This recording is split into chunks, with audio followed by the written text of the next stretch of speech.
Virginie Bruant-Yoram, vous êtes candidate du Tapura Huid Atira dans la première section des Îles du Vent et vous êtes aussi ministre du Travail, des Solidarités et de la Formation au sein du gouvernement d'Edouard Fritsch. Cette campagne électorale montre que l'emploi est une préoccupation majeure de la population. Quel bilan faites-vous de l'action du gouvernement et quelles perspectives pour les Polynésiens dans les 5 années à venir? Yorana à tous. Pour le Tapura, en effet, le travail et l'emploi constituent le meilleur outil pour réussir son insertion dans la vie. Et depuis le début de la mandature, c'est vraiment une priorité. Actuellement, l'emploi repart fortement en Polynésie depuis la sortie de la crise sanitaire, et ce, malgré l'inflation internationale qui nous frappe. En ce moment même, l'ISPF est en train de faire son enquête emploi. Je pense que les chiffres qui sortiront confirmeront la tendance.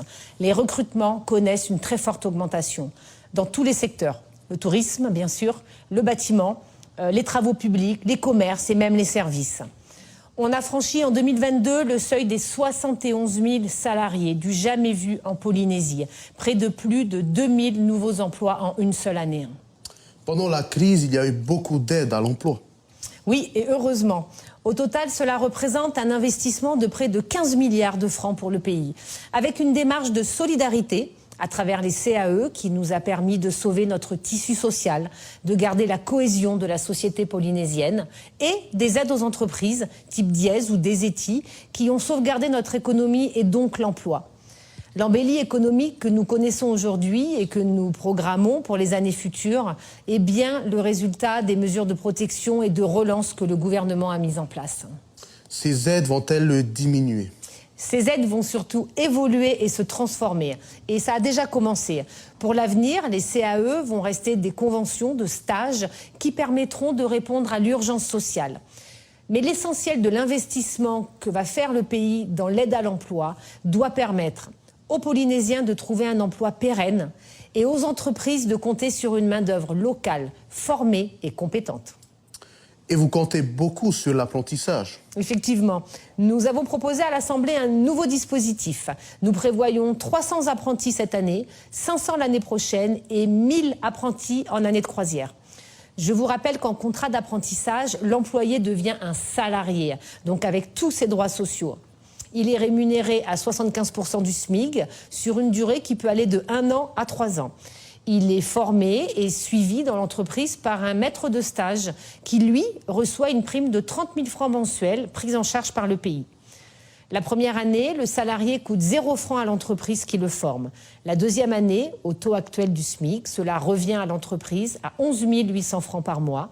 Et s'il y a une troisième année, 23 700 francs par mois.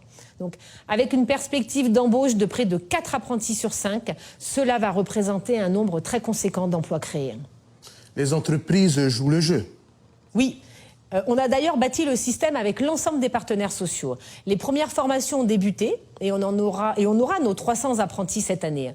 De toute façon, la formation, c'est la clé du développement de l'emploi en Polynésie. Et le meilleur moyen de rendre attractive la formation, c'est qu'elle soit liée dès le départ avec une entreprise. Vous savez, la philosophie de notre programme en matière d'emploi est simple. C'est créer les conditions économiques qui favorisent le développement d'un maximum d'emplois. 2, agir pour que ces emplois soient qualitatifs. Et 3, veiller à ce que les Polynésiens soient bien les premiers bénéficiaires de cet essor économique. D'où la loi de pays sur la protection de l'emploi local. Oui, et je dirais même que ça, c'est fait.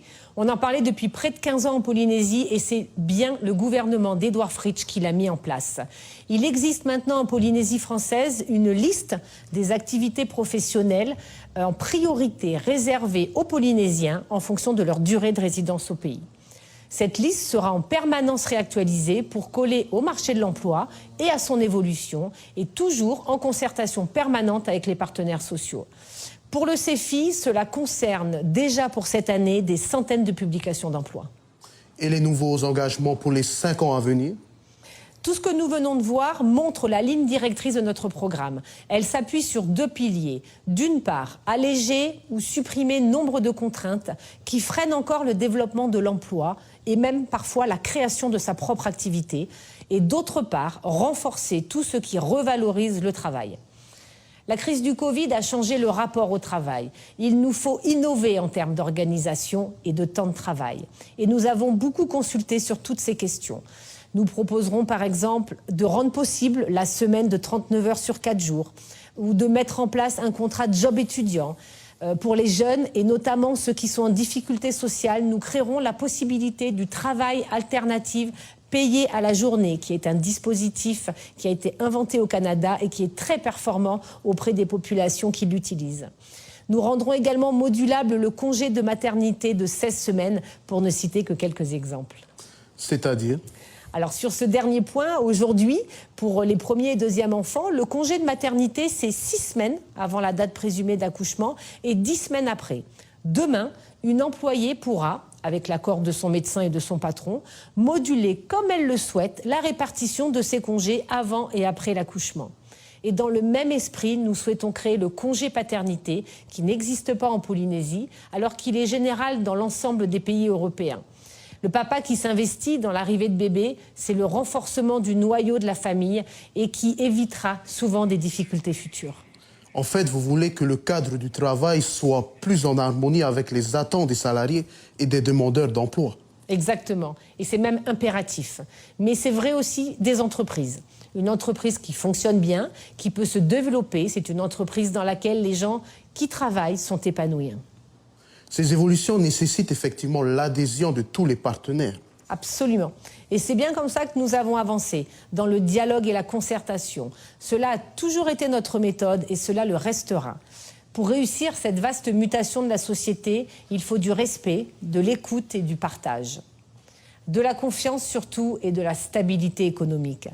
Le moment n'est pas à l'affrontement stérile, mais plutôt à une dynamique commune. Un souhait en forme de conclusion? Nous avons mis 10 ans pour reconstruire l'économie du pays et bâtir ce nouvel élan. Alors je suis sûre que les Polynésiens choisiront la continuité dans la sécurité et l'innovation dans le progrès économique et social pour un avenir meilleur.